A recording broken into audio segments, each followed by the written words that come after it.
मनासा में 1 से 7 अप्रैल तक पंडित प्रदीप मिश्रा के मुखारबिंद से होने वाली शिव महापुराण कथा निरस्त हो गई है। स्वयं पंडित मिश्रा ने यह घोषणा मनासा में कथा मंच से की। कथा श्रवण के लिए भारी संख्या में श्रद्धालुओं का सैलाब उमड़ा था।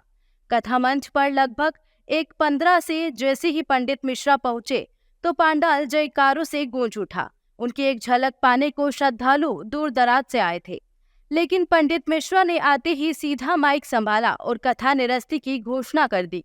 सुनते ही श्रद्धालुओं में निराशा छा गई। पंडित मिश्रा ने कारण बताया कि बीते दिनों आश्रम में होली मनाई गई थी। इसी दौरान किसी ने रंग की जगह नारियल फेंका, जो सिर पर आ लगा। इसके कारण ब्रेन इंजरी यानी मस्तिष्क में भीतरी चोट लग गई। चिकित्सकों ने अधिक न बोलने की सलाह दी है। इस कारण कथा कैंसिल की जा रही है। संभवतः आगे की कथाएं भी कैंसिल करनी होगी। हालांकि उन्होंने अगले वर्ष मनासा में फिर कथा करने की मंशा जताई है और कहा है कि यह कथा वे निःशुल्क करेंगे। कथा आयोजक देवड़ा परिवार की उन्होंने प्रशंसा की और साथ ही श्रद्धालुओं से क्षमा याचना भी की। गौरतलब है कि पिछले दिनों पर्याप्त व्यवस्थाएं न होने के कारण प्रशासन ने इस कथा की अनुमति निरस्त कर दी थी। काफी मशक्कत और सर्व समाज द्वारा व्यवस्थाओं का भरोसा दिलाने के बाद अनुमति दे दी। बहरहाल पंडित मिश्रा द्वारा कथा निरस्त किए जाने के बाद निराशा फैली है। श्रद्धालु कई दिनों से कथा सुनने के लिए इंतजार कर रहे थे। ऐसा कोई कथाकार नहीं होगा जो मनासा नहीं आना चाहता होगा, क्योंकि यह मंदिरों का नगर है जहाँ कथाकार कथा करना पसंद करते हैं, कथा कहना पसंद करते हैं। पीछे महादेव की होली सीहोर की हुई, महादेव की होली आष्टा की हुई।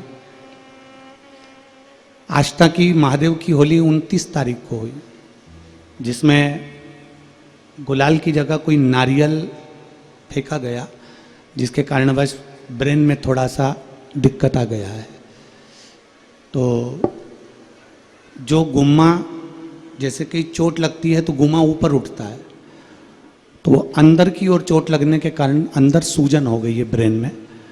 तो डॉक्टरों के हिसाब से माइंड पर ज़्यादा जोर नहीं दे सकते और लगातार दवाइयों पर अभी थोड़ा सा रहना पड़ेगा। तो जब तक डॉक्टर परमिशन नहीं देते तब तक कथा हम कर नहीं सकते। आप हमारी जीजी हो और आप हमारे जीजा हो, एक भाई के दर्द को आप लोग जानते हो। तो मुझे उम्मीद है कि आप सब यहाँ पहुँचे, आप लोगों को कष्ट हुआ और केवल हमारे वचन को निभाना था, इसलिए हॉस्पिटल से छुट्टी कराकर मैं आज आप लोगों के बीच में आया हूँ। पर विश्वास रखिएगा, हम देवड़ा परिवार को ये वचन देकर जाते हैं और मनासा वालों को ये कोई खर्चा आपको नहीं करना पड़ेगा। अगले वर्ष बिटले सेवा समिति इस कथा को करने के लिए इन्हीं यजमान के पद पर हम आएंगे। आप लोगों से मिलना हुआ, थोड़ी गलती हमारी हो गई जो हम आप लोगों के बीच कथा नहीं कह पा रहे हैं, पर अगले वर्ष पक्का है ना जीजियो? जम के तो बोलो, पक्का है ना? और मेरे जीजा जितने बैठे हैं एक बार जोरदार ताली बजाकर, आपकी तरफ से भी पक्का है ना?